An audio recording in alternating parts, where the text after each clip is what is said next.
യുഎന്നിൻ്റെ കാലാവസ്ഥാ വ്യതിയാനവുമായി ബന്ധപ്പെട്ട COP30 ഇന്ന് ബ്രസീലിൽ ആരംഭിക്കുകയാണ്. ഈ വിഷയത്തെപ്പറ്റി ചർച്ച ചെയ്യാൻ ഇന്ന് എന്നോടൊപ്പം ഉള്ളത് എൻ്റെ കൊളീഗായിട്ടുള്ള ഹരിനാരായണനാണ്. അപ്പോൾ ഈ കോൺഫറൻസ് ഓഫ് പാർട്ടീസ് അല്ലെങ്കിൽ COP എന്ന് പറയുന്നത് എന്താണെന്ന് ആദ്യമേ പറഞ്ഞുകൊണ്ട് തുടങ്ങാമെന്നാണ് ഞാൻ വിചാരിക്കുന്നത്. അപ്പോൾ ഹരി അതൊന്ന് എക്സ്പ്ലെയിൻ ചെയ്യുമോ? ഇന്നത്തെ കാലത്ത് വളരെ പ്രസക്തമായിട്ടുള്ളൊരു കാര്യമാണ് ക്ലൈമറ്റ് ചേഞ്ച് അല്ലെങ്കിൽ ക്ലൈമറ്റ് ക്രൈസിസ് എന്നുള്ളത്. അപ്പോൾ അതിൻ്റെ ഭാഗമായിട്ട് എല്ലാ വർഷവും നടക്കുന്ന ഒരു കോൺഫറൻസ് ആണത്. കഴിഞ്ഞ വർഷം COP29 എന്നുള്ള പേരിൽ നടന്നു, ഇത്തവണ COP30 എന്നുള്ള പേരിൽ ബ്രസീലിലെ ബെലം എന്നുള്ള സ്ഥലത്ത് വെച്ചിട്ടാണ് നടക്കുന്നത്. ഈ ബെലം എന്ന് പറയുന്നത് ഒരു ആമസോണിയൻ സിറ്റിയാണ്, ഒരു റെയിൻ ഫോറസ്റ്റ് സിറ്റിയാണ് ബ്രസീലിലുള്ളത്. ഈ COP30 എന്ന് പറയുന്നത് എന്താ സംഭവം എന്ന് വെച്ചാൽ 1992 റിയോ ഡി ജനീറോയിൽ എർത്ത് സമ്മിറ്റിൽ വെച്ചിട്ട് അവതരിപ്പിച്ച ഒരു ഫ്രെയിം വർക്ക് ഉണ്ട്, ഒരു ക്ലൈമറ്റ് ട്രീറ്റി എന്ന് വേണമെങ്കിൽ അതിന് പറയാം. ഈ UN frame work for climate change convention, അതിൻ്റെ കോൺഫറൻസ് ഓഫ് ദ പാർട്ടീസ് ആണ് ഈ COP എന്ന് പറഞ്ഞ സംഭവം. അതിൻ്റെ 30ാമത്തെ സമ്മിറ്റാണ് ഇപ്പോൾ നടക്കുന്നത്. അതായത് 3 ദശാബ്ദം കഴിഞ്ഞു. അപ്പോൾ കഴിഞ്ഞ വർഷം നടന്നത് 29, അതിന് മുന്നേ 28, 27, അപ്പോൾ ഇത്തവണ COP30 അതാണ് ബ്രസീലിൽ വെച്ച് നടക്കുന്നത്. ഇതിൻ്റെ ഒരു പ്രസിഡൻസി പൊസിഷൻ എന്നുള്ളത് എല്ലാ വർഷവും ഇങ്ങനെ മാറിക്കൊണ്ടിരിക്കും. ഇപ്പോൾ ഇത്തവണ അതിൻ്റെ പ്രസിഡൻസി പൊസിഷൻ ബ്രസീലിനാണുള്ളത്, അതുകൊണ്ടാണ് ഇത് ബ്രസീലിൽ വെച്ച് നടക്കുന്നത്. അപ്പോൾ ഈ കൺവെൻഷൻ അല്ലെങ്കിൽ ഈ ട്രീറ്റി ഞാൻ നേരത്തെ പറഞ്ഞ പോലെ 1992 അവതരിപ്പിക്കുകയും 94 നിലവിൽ വന്നത്. അപ്പോൾ ഈ UNFCCC, അതായത് അതിൻ്റെ ഒരു ഗോൾ എന്ന് പറയുന്നത് ഈ അന്തരീക്ഷത്തിൽ ഉള്ള ഗ്രീൻ ഹൗസ് ഗ്യാസസിൻ്റെ എമിഷൻ സ്റ്റെബിലൈസ് ചെയ്യുക എന്നുള്ളതും, ഈ ക്ലൈമറ്റ് ചേഞ്ച് എന്നുള്ളത് ഒരു ഷെയർഡ് ആയിട്ടുള്ള ഒരു ത്രെട്ടാണ്. അതായത് ഇപ്പോൾ ഒരു റീജിയനെ മാത്രമേ അല്ലെങ്കിൽ ഒരു രാജ്യത്തിനെ മാത്രമേ ബാധിക്കുന്നതല്ല, മൊത്തം ലോകത്തിനെയും ഭൂമിയെയും മനുഷ്യനെയും തന്നെ ബാധിക്കുന്ന ഒരു കാര്യമാണെന്ന് റെക്കഗ്നൈസ് ചെയ്യുക എന്നുള്ളതാണ് ഇതിൻ്റെ പ്രധാനപ്പെട്ട ഗോൾ. ഈ സമ്മിറ്റുകളുടെ ഭാഗമായിട്ട് പല പ്രധാനപ്പെട്ട അഗ്രിമെൻറ്റ്സും UN ട്രീറ്റീസും ഒക്കെ ഉണ്ടായിട്ടുണ്ട്. അതിൽ പ്രധാനപ്പെട്ട 2 നമുക്ക് പറയാവുന്നത് ക്യോട്ടോ പ്രോട്ടോക്കോളും പിന്നെ പാരീസ് അഗ്രിമെൻറ്റ് 2015 ഇത് ഇതിൻ്റെ ഭാഗമായിട്ട് വരുന്നത്. അപ്പോൾ ഈ സമ്മിറ്റിൽ പ്രധാനമായിട്ട് നടക്കുക എന്താ വെച്ചാൽ 198 രാജ്യങ്ങൾ അതിൽ പങ്കെടുക്കും. അപ്പോൾ പല ബിസിനസ് ഡീലുകളും നടക്കും. ഈ ക്ലൈമറ്റ് ചേഞ്ചും അതിനെ പ്രൊട്ടക്റ്റ് ചെയ്യാനുള്ള കാര്യങ്ങളൊക്കെ ആയിട്ട് ബന്ധപ്പെട്ട് പല ചർച്ചകളും പല ഡീലുകളും സംഭവിക്കാറുണ്ട്.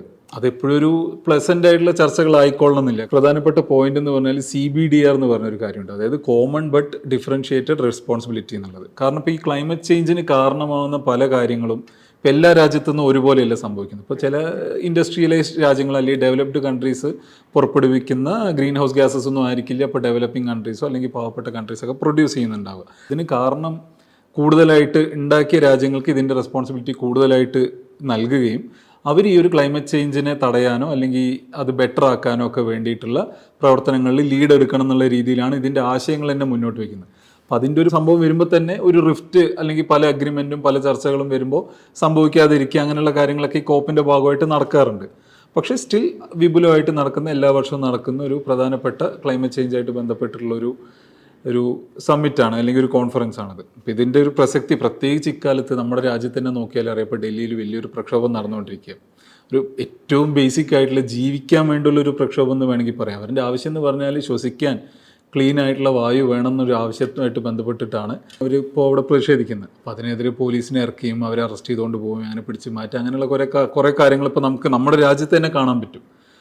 അതേസമയം തന്നെ നമ്മൾ കാണേണ്ട മറ്റൊരു കാര്യം, ഇപ്പോൾ ക്ലൈമറ്റിൽ ഡൊണാൾഡ് ട്രംപ് എന്നൊക്കെ പറയുമ്പോൾ മൊത്തം ക്ലൈമറ്റ് ചേഞ്ച് തന്നെ ഇല്ല, അതൊരു ഹോക്സ് ആണ്, കുക്ക്ഡ് അപ്പ് സ്റ്റോറിയാണെന്നൊക്കെ വിശ്വസിക്കുന്ന അത്തരത്തിൽ നിലപാടെടുക്കുന്നത്. അപ്പോൾ പാരീസ് അഗ്രിമെൻറ്റിൽ നിന്ന് പുറകോട്ട് പോവുക അങ്ങനെയുള്ള കുറേ കാര്യങ്ങളൊക്കെ ചെയ്തൊരു സംഭവം കൂടിയാണ്. ഒരേ സമയം നമ്മുടെ നാട്ടിൽ നടന്നു അതന്നെ. കാരണം ഡൽഹിയിൽ ദീപാവലിക്ക് പടക്കം പൊട്ടിക്കണതിനൊക്കെ ബാൻ ഉണ്ടായിരുന്നു, ഇത്തവണ മാറ്റുകയും ഇത്തവണ അത് പടക്കം പൊട്ടിച്ച് ആഘോഷിക്കുകയും പിന്നെ എയർ ക്വാളിറ്റി ഇൻഡെക്സ് 2000 മേലേക്ക് പോയി തീരെ ശ്വസിക്കാൻ പറ്റാത്ത അവസ്ഥയിൽ അവിടെ നിന്നുള്ളവർ മാറിപ്പോണമെന്ന് വരെ ഒരു ഡോക്ടർ വന്ന് പറഞ്ഞ്, അതായത് നിങ്ങൾക്ക് കഴിയുമെങ്കിൽ കുറച്ച് കാലം നിന്ന് ഡൽഹിയിൽ നിന്ന് വിട്ട് നിൽക്കണം എന്നൊക്കെ പറഞ്ഞൊരു ഡോക്ടർ വന്ന് മാധ്യമങ്ങളുടെ മുന്നിൽ പറയുന്ന കാര്യങ്ങളൊക്കെ നമ്മൾ കണ്ടിട്ടുണ്ടായിരുന്നു.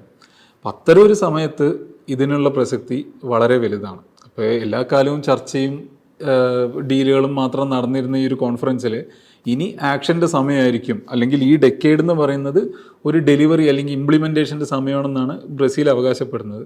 എന്താണെന്നുള്ളത് കണ്ടറിയണം. ഇപ്പോൾ ഈ ക്ലൈമറ്റ് ചേഞ്ച് എന്ന് പറയുന്നത് വളരെ പ്രസക്തമായിട്ടുള്ളൊരു കാര്യമാണ്. അത് ട്രംപ് പറയുന്ന പോലെ ഒരു കോൺ ജോബൊന്നും അല്ല. പക്ഷേ ഇപ്പോൾ നമുക്കറിയാം, ഇപ്പം ആമസോണിൽ തന്നെ കഴിഞ്ഞ ദിവസം വന്ന വാർത്തകൾ പ്രകാരം 105 ഡിഗ്രി ടെമ്പറേച്ചർ ഉയർന്നിട്ടുണ്ടായിരുന്നു. അതുമായി ബന്ധപ്പെട്ട് അവിടുത്തെ ഡോൾഫിൻസൊക്കെ ചത്തു പോകുന്നു. അങ്ങനെ പലതരത്തിലുള്ള വിഷയങ്ങളുണ്ടാകുന്നു. അവിടുത്തെ ഇൻഡിജിനസ് കമ്മ്യൂണിറ്റീസിന് പോലും വലിയ രീതിയിലുള്ള ബുദ്ധിമുട്ടുകൾ അനുഭവിക്കുന്ന ഒരു സാഹചര്യത്തിലാണ് ബെലമിൽ ഇപ്പോൾ ഇത്തരത്തിലുള്ള ഒരു കോൺഫറൻസ് നടപ്പാകാൻ പോകുന്നത്. അപ്പോൾ മുൻകാലങ്ങളിലേതിൽ നിന്ന് വ്യത്യസ്തമായിട്ട് എന്താണ് ഉള്ളതെന്ന് ചോദിച്ചു കഴിഞ്ഞാൽ ഒന്നാമത് ലൊക്കേഷൻ്റെ ഒരു പ്രാധാന്യമുണ്ട്. ആമസോണിൻ്റെ അടുത്താണ് ഈ നടക്കുന്നത്. ഒപ്പം അവിടുത്തെ ഇൻഡിജിനസ് കമ്മ്യൂണിറ്റീസിനെ പോലും ഇതിൽ ഉൾപ്പെടുത്തുന്നുണ്ട്. അത്തരത്തിലുള്ള കുറേ വ്യത്യസ്തമായ കാര്യങ്ങൾ ഇത്തരത്തിലെ COP30 ഉണ്ടാകുന്നുണ്ട് എന്നുള്ളതാണ് ഏറ്റവും പ്രസക്തമായിട്ടുള്ളൊരു കാര്യം. പിന്നെ ബ്രസീലിനെ സംബന്ധിച്ച് പറയാനാണെങ്കിൽ 2022 അപേക്ഷിച്ച് നോക്കുകയാണെങ്കിൽ ലുല ഡി സിൽവ അധികാരത്തിൽ വന്നതിന് ശേഷം വലിയ രീതിയിൽ ഡീഫോറസ്റ്റേഷൻ തടയാൻ സാധിച്ചിട്ടുണ്ട്. ഏതാണ്ട് 50% ഡീഫോറസ്റ്റേഷൻ ഇല്ലാതാക്കാൻ ഈ കഴിഞ്ഞൊരു 3 വർഷം കൊണ്ട് അദ്ദേഹത്തിന് സാധിച്ചിട്ടുണ്ട്.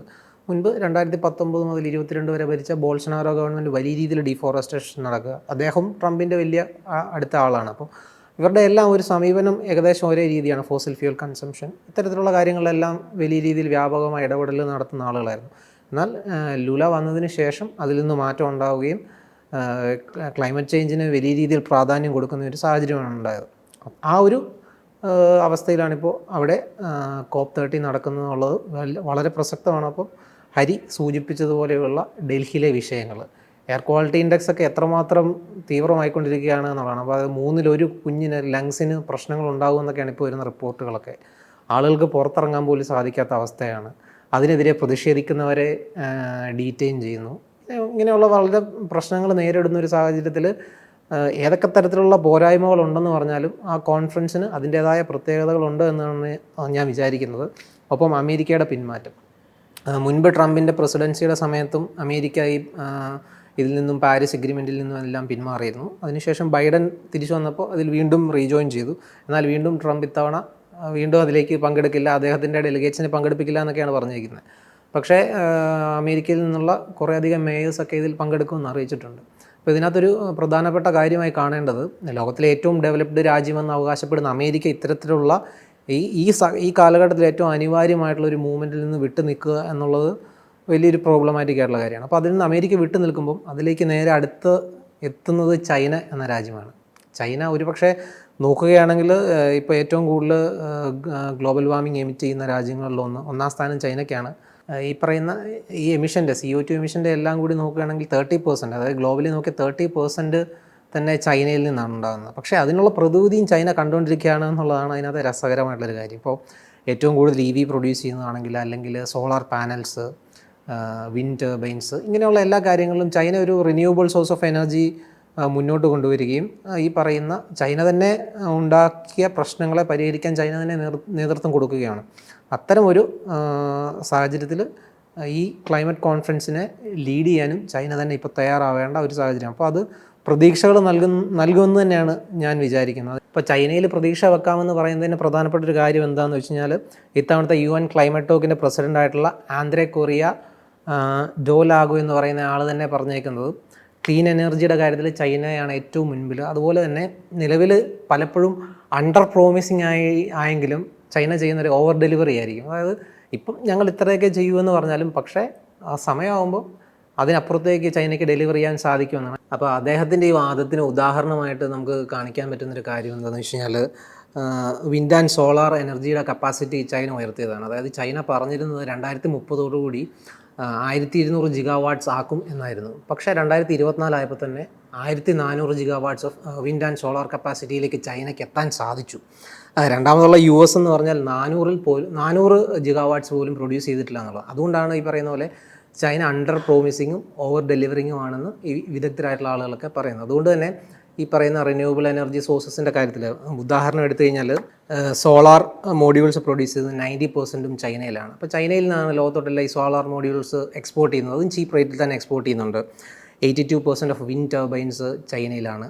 അതുപോലെ 70% ഓഫ് EVs, ഇലക്ട്രിക് വെഹിക്കിൾസ്. ഇപ്പോൾ ചൈനയിൽ പുതുതായിട്ട് ഇറങ്ങുന്ന കാറുകളിൽ 50% ഇലക്ട്രിക് വെഹിക്കിൾസ് ആക്കിയും മാറ്റിയിട്ടുണ്ട്. അപ്പോൾ ഇത്തരത്തിൽ ചൈന ഈ ക്ലൈമറ്റ് ചേഞ്ചുമായിട്ട് പൊരുത്തപ്പെടാനും ഈ പറയുന്ന ഗ്ലോബൽ വാർമിങ്ങിനെ തടയാനും, അതായത് കണക്കുകൾ പ്രകാരം പാരീസ് അഗ്രിമെൻറ്റിലെ കണക്ക് ഇത് വെച്ച് 1.5 ഡിഗ്രി സെൽഷ്യസിൽ താഴേക്കാക്കിയാൽ മാത്രമാണ് മുന്നോട്ട് ഒരു അപകടകരമല്ലാത്ത രീതിയിൽ നമുക്ക് കാലാവസ്ഥ നിലനിൽക്കുക എന്നുള്ളതാണ്. അപ്പോൾ അതല്ലെങ്കിൽ വലിയ രീതിയിലുള്ള കാലാവസ്ഥാ വ്യതിയാനം സംഭവിക്കും. ഇന്ന് കാണുന്നതിനൊക്കെ അപ്പുറത്തേക്ക് എക്സ്ട്രീം ക്ലൈമാറ്റിക് ചേഞ്ചസ് ഉണ്ടാകാനുള്ള സാധ്യതയുണ്ട്. അപ്പം അതിനെ തടഞ്ഞു നിർത്തണമെങ്കിൽ ചൈന തന്നെ ലീഡ് ചെയ്യണം. കാരണം 30% ഓഫ് എമിഷൻ ചൈനയുടെ ഭാഗത്തു നിന്നാണല്ലോ. രണ്ടാമതുള്ള US 11% ആണ്. അപ്പോൾ ചൈന അതിന് ലീഡ് ചെയ്യാൻ തയ്യാറായി നിൽക്കുകയാണ്. പക്ഷേ രണ്ടാമതുള്ള അമേരിക്ക ഇതിൽ നിന്നും വിത്ഡ്രോ ചെയ്യുകയും ഫോസിൽ ഫ്യൂൽ കൺസംഷനും അതുപോലെ തന്നെ മീഥൈൻ്റെ യൂസേജും എല്ലാം കൂട്ടുമെന്ന് തന്നെയാണ് പറയുന്നത്. അപ്പം മറ്റൊരു പ്രധാനപ്പെട്ട പ്രശ്നം എന്താണെന്ന് വെച്ച് കഴിഞ്ഞാൽ, ഈ കാർബൺ ഡൈ ഓക്സൈഡ് അല്ലെങ്കിൽ CO2 പ്രൊഡ്യൂസ് ചെയ്യുന്നതിനേക്കാളും പെട്ടെന്ന്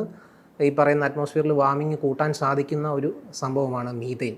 ഈ മീഥെയിൻ്റെ ഏറ്റവും വലിയ യൂസേഴ്സ് എന്ന് പറയുന്നത് അമേരിക്കയാണ്. അമേരിക്ക കഴിഞ്ഞ് റഷ്യ, പിന്നെ ചൈന, അങ്ങനെ പോകുന്നു. അമേരിക്ക ഈ ഫോസിൽ ഫ്യൂൽ കൺസംഷനിൽ നിന്നൊന്നും പുറകോട്ട് പോകില്ല. പ്രത്യേകിച്ച് ട്രംപ് പ്രസിഡൻ്റ് ആയിട്ടിരിക്കുന്നിടത്തോളം കാലം അതിൽ നിന്ന് പോകില്ല. അപ്പോൾ അതിനൊരു പ്രധാനപ്പെട്ട കാരണമായിട്ട് public citizen and revolving door പ്രൊജക്റ്റിൻ്റെ ഒരു റിപ്പോർട്ടുണ്ടായിരുന്നു. അപ്പോൾ അതിനകത്ത് പറയുന്നത് 2024 ഇലക്ഷനുമായി ബന്ധപ്പെട്ട് ട്രംപും ഈ പറയുന്ന ഓയിൽ ആൻഡ് ഗ്യാസ് കമ്പനികളും തമ്മിലൊരു ഏതാണ്ട് $75 മില്യൺ ഒരു ട്രാൻസാക്ഷനൊക്കെ നടന്നിട്ടുണ്ടെന്നാണ് പറയുന്നത് അപ്പോൾ ഈ റിപ്പോർട്ടിനകത്ത്. അതുപോലെ തന്നെ ട്രംപ് അഡ്മിനിസ്ട്രേഷനിലെ ഏതാണ്ട് ഒരു 40-ലധികം ആളുകൾ പല തരത്തിൽ ഈ പറയുന്ന ഫോസിൽ ഫ്യൂൽ കമ്പനീസുമായിട്ട് ബന്ധപ്പെട്ട് നിൽക്കുന്നവരാണെന്നും പറയുന്നുണ്ട്. അതുകൊണ്ട് തന്നെ ഇത്തരത്തിലുള്ളൊരു ക്ലൈമറ്റ് ചേഞ്ചിന് വേണ്ടിയിട്ടുള്ള ഒരു കോൺഫറൻസിൽ ട്രംപ് അല്ലെങ്കിൽ അദ്ദേഹത്തിൻ്റെ ഡെലിഗേറ്റ്സിനെ ഒന്നും പങ്കെടുപ്പിക്കില്ല എന്നുള്ളത് ആളുകൾക്ക് ബോധ്യമാകുന്ന കാര്യമാണ്.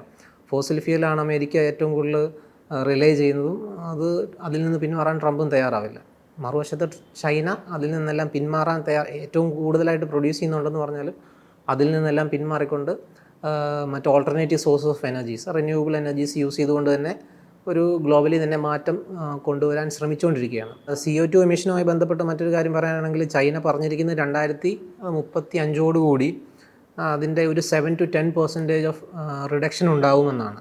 പക്ഷേ ചൈനയുടെ ഭാഗത്തുനിന്ന് ഒരു 30% എങ്കിലും റിഡക്ഷൻ ഉണ്ടായാലേ നമ്മൾ മുൻപ് പറഞ്ഞ ഈ 1.5 ഡിഗ്രി സെൽഷ്യസിലേക്ക് എത്തിക്കാൻ സാധിക്കത്തുള്ളൂ ഗ്ലോബൽ വാർമിങ്ങിന്. അപ്പോൾ എന്നാൽ ഈ പറയുന്ന ഓവർ ഡെലിവറി ചെയ്യുന്ന ഒരു രാജ്യം എന്ന നിലയ്ക്ക് ചിലപ്പോൾ ചൈന 30% അച്ചീവ് ചെയ്യാം. ഏതായാലും ഇനിയും ഏതാണ്ട് 10 വർഷത്തോളം സമയമുണ്ട്. അതുകൊണ്ട് തന്നെ 7 to 10% എന്ന് ചൈന നിലവിൽ പറഞ്ഞിരിക്കുന്നതിൽ വലിയ കാര്യമുണ്ടെന്ന് എനിക്ക് തോന്നുന്നില്ല. അതിനപ്പുറത്തേക്ക് പോകാനുള്ള സാധ്യതകളുമുണ്ട്. അപ്പോൾ അതുതന്നെയാണ് എനിക്ക് തോന്നുന്നു ഇപ്രാവശ്യത്തെ ഈ പറയുന്ന COP30 പ്രത്യേകത എന്നാണ് വിശ്വസിക്കുന്നത്. അതായത് ഈ ക്ലൈമറ്റ് ചേഞ്ച് അല്ലെങ്കിൽ ക്ലൈമറ്റ് ത്രെഡ്സ് നിന്ന് ഭൂമിയെ രക്ഷിക്കാനുള്ള നടപടികളിൽ നിന്നും US പുറകിലിട്ട് പോകുമ്പോൾ ചൈന, ബ്രസീൽ പോലുള്ള രാജ്യങ്ങൾ അതിന് മുൻകൈ എടുത്ത് അതിൻ്റെ പ്രവർത്തനങ്ങൾക്ക് സജ്ജരാവുകയാണ്, അല്ലെങ്കിൽ അത് ലീഡ് ചെയ്യുകയാണെന്നുള്ളത് ലോകത്തിനെ സംബന്ധിച്ചിടത്തോളം നല്ലൊരു കാര്യമാണ്. കാരണം US പോയി എന്നുള്ളതുകൊണ്ട് ഇതൊന്നും അബാൻഡൻഡ് ആവുന്നില്ല എന്നുള്ളത് നല്ലൊരു കാര്യമാണ്.